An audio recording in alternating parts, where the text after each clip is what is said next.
प्रखर English class 8वीं की जो वर्क बुक है बच्चों, उसकी वर्कशीट 27 और वर्कशीट 28 को कैसे भरेंगे बच्चों, यहाँ पर जानकारी प्राप्त करेंगे। आपसे रिक्वेस्ट है कि आप चैनल को सब्सक्राइब कर दें, वीडियो को लाइक और शेयर कर दें। देखो बच्चों, वर्कशीट 27 में यहाँ पर जो है, ये देखो आप बच्चों, यहाँ पर जो प्रश्न दे रखा है उसको पहले पढ़ते हैं। क्या है प्रश्न? देखो, read the given information on the stone of चांद बावड़ी and answer the following questions. यहाँ पर बच्चों चांद बावड़ी, देखो चांद बावड़ी से रिलेटेड यहाँ पर एक स्टोन है और इस पर लिखा हुआ है, इससे रिलेटेड यहाँ पर नीचे क्वेश्चंस अर्थात प्रश्न बनाए गए हैं। उन प्रश्नों के उत्तर इसमें से हमें ढूंढकर लिखने हैं बच्चों। तो यहाँ देखिए, जो पहला प्रश्न है, मैंने उत्तर भी लिख दिए बच्चों। देखो पहला प्रश्न क्या है, मैं आपको बता देता हूँ। हु बिल्ट चांद बावड़ी, चांद बावड़ी को किसने बनाया? तो बच्चों आप उत्तर लिखोगे, it was built by king चंदा या चंद्र। तो ये इसमें लिखा हुआ है बच्चों, तो आप इसमें से देख करके लिख लेंगे। दूसरा प्रश्न है, वेयर इज चांद बावड़ी सिचुएटेड, चांद बावड़ी कहाँ पर स्थित है? तो बच्चों इसका उत्तर लिख दो, it is situated in Abhaneri Rajasthan. तो आभानेरी में, राजस्थान में जो है चांद बावड़ी स्थित है। तीसरा प्रश्न है, what was the ancient name of Abhaneri, Abhaneri का प्राचीन नाम क्या था? तो बच्चों इसका उत्तर है, the ancient name of Abhaneri was Abhaneri, Abha Nagari. तो जो आभानेरी है इसका प्राचीन नाम था आभा नगरी। बच्चों इस तरह से यहां पर देखकर लिखेंगे। अगले प्रश्न देखिए, ये देखो चौथा प्रश्न, इन विच सेंचुरी वाज चांद बावड़ी बिल्ट, कौन सी शताब्दी में, कौन सी सदी में चांद बावड़ी बनाई गई थी? तो इसका उत्तर लिखेंगे, it was built during the 8th to 9th century AD, यानी 8वीं और 9वीं सदी में इसको बनाया गया था। अगला है, do you find step well या बावड़ी इन योर एरिया, क्या आप आपके क्षेत्र में जो है बावड़ी या स्टेप वेल पाते हैं या आपको वहां पर मिल जाती है या वहां पर बनी हुई है? देखो इसके दो उत्तर हो गए बच्चों। पहला जो होगा, no I do not find step well, यानी मुझे हमारे क्षेत्र में कोई बावड़ी नहीं मिली। और दूसरा, जिनके क्षेत्र में है वो लिखेंगे, yes there is a step well, हाँ यहाँ पर बावड़ी है, स्टेप वेल है।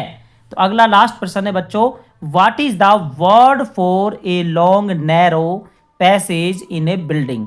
तो यहाँ पर ये जो वर्ड दे रखे हैं ना बच्चों, ये sentence, a long narrow passage in A building, यानी भवन में एक लंबा गलियारा क्या कहलाता है? तो उसको कहते हैं कॉरिडोर।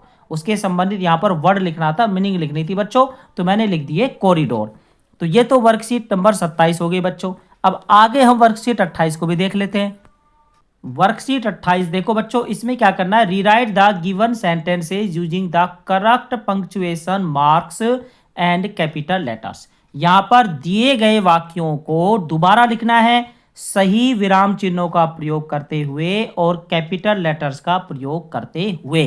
तो बच्चों इस तरह के जो क्वेश्चन है ना, ये एग्जाम में भी आते हैं, तो इसको हम यहां समझेंगे कैसे लिखते हैं। देखो पहला सेंटेंस है, आप देख रहे हैं बच्चों यहाँ पर, Ketan is my best friend. यहाँ पर बच्चों कुछ भी नहीं लगा रखा, ना फुल स्टॉप, नहीं यहाँ पर लगने वाला कोई विराम चिन्ह है वो लगा रखा है। तो पहले हमें ये ध्यान रखना है, कोई भी नाम होता है बच्चों उसका पहला अक्षर बड़ा होता है। जब भी हम सेंटेंस शुरू करते हैं उसका भी पहला अक्षर बड़ा होता है। तो यहाँ पर जैसे केतन, यहाँ के बड़ा कर देंगे बच्चों, जैसे मैंने कर दिया, Ketan is my best friend, और पीछे इसमें लगा दो फुल स्टॉप, बिंदी। ठीक है, इस तरह से पहला हो गया। दूसरा देखो, व्हाट इज योर नेम। देखो बच्चों WH शब्द जो होते हैं ना, ये WH शब्द कहलाते हैं प्रश्नवाचक शब्द। ठीक है, तो इनके अंत में प्रश्नवाचक चिन्ह लगाना है। तो पहले तो क्या करना है, W को बड़ा कर दो, तो WHAT what is your name, और पीछे देखो यहाँ मैंने प्रश्नवाचक चिन्ह लगा दिया, तो आपको भी ध्यान रखना है। ठीक है, तीसरा देखो, Preeti, Lakshita and Swati are playing in the garden. देखो बच्चों यहाँ पर 3 नाम आया है, प्रीति इसका P बड़ा कर दो, लक्षिता का L बड़ा कर दो, और स्वाति का S बड़ा कर दो। नाम का पहला अक्षर बड़ा होता है, चाहे वो शुरू में आओ चाहे बीच में आओ। Are playing in the garden, और पीछे फुल स्टॉप लगा दो। ठीक है बच्चों, बिंदी। अगला देखो चौथा, he asked me where do you study. देखो बच्चों ये जो प्रश्न है ना, ये डायरेक्ट इनडायरेक्ट का है। रिपोर्टेड स्पीच का क्वेश्चन है। तो यहाँ पर एच बड़ा कर दो, पहला अक्षर तो बड़ा ही होगा, ठीक है। आस्क्ड मी, अब मी के बाद यहाँ पर कोमा लगाना है बच्चों, देख छोटा सा ना, और दो कोमा लगे हुए हैं इसको बोलते हैं इन्वर्टेड कोमा। तो यहाँ पर डब्लू बड़ा हो जाएगा, वेयर डू यू स्टडी, और क्योंकि डब्लू है शब्द आ गया इसलिए पीछे प्रश्नवाचक चिन्ह आएगा, और प्रश्नवाचक चिन्ह के साथ ये जो दो ऊपर कोमा है ना, इन्वर्टेड कोमा बोलते हैं, ये हमें लगा देने हैं। इस तरह से आप इसमें से देख करके सही तरीके से लिख लेंगे बच्चों। आगे देखो, पांचवा देखो, we went to Jaipur last month, ये वाला है, ठीक है। अब इसमें डब्लू बड़ा हो जाएगा, तो we went to Jaipur, Jaipur का जे बड़ा कर दिया, ठीक है, लास्ट मंथ और पीछे फुल स्टॉप लगा दिया। इस तरह से हमें विराम चिन्हों का प्रयोग और कैपिटल लेटर्स का प्रयोग करते हुए इनको लिख लेना है। अपनी वर्कशीट में लिख लो।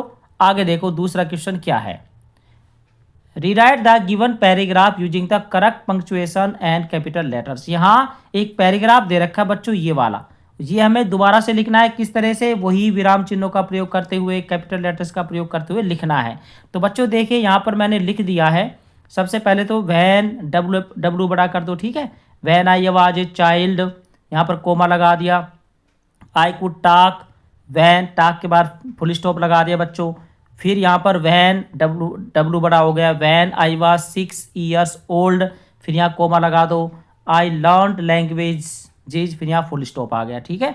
फिर आई बड़ा हो जाएगा, आई कुड स्पीक 2 languages, फिर फुल स्टॉप लगा दो। फिर एन बड़ा कर दो, now I am 10 years old, फिर कोमा लगा दो। And I can speak 3 languages, full stop लगा दो। आई लिव इन जैसलमेर का जे बड़ा कर दो और फुल स्टॉप लगा दो। इस तरह से बच्चों यहाँ पर भी हम विराम चिन्हों का सही प्रयोग करते हुए इस पूरे पैराग्राफ को दोबारा से लिख लेंगे बच्चों। तो आप भी इसमें देख करके लिख लेंगे। और अभी तक आपने मेरे चैनल को सब्सक्राइब नहीं किया बच्चों, चैनल को सब्सक्राइब कर दो, वीडियो को लाइक और शेयर कर दो।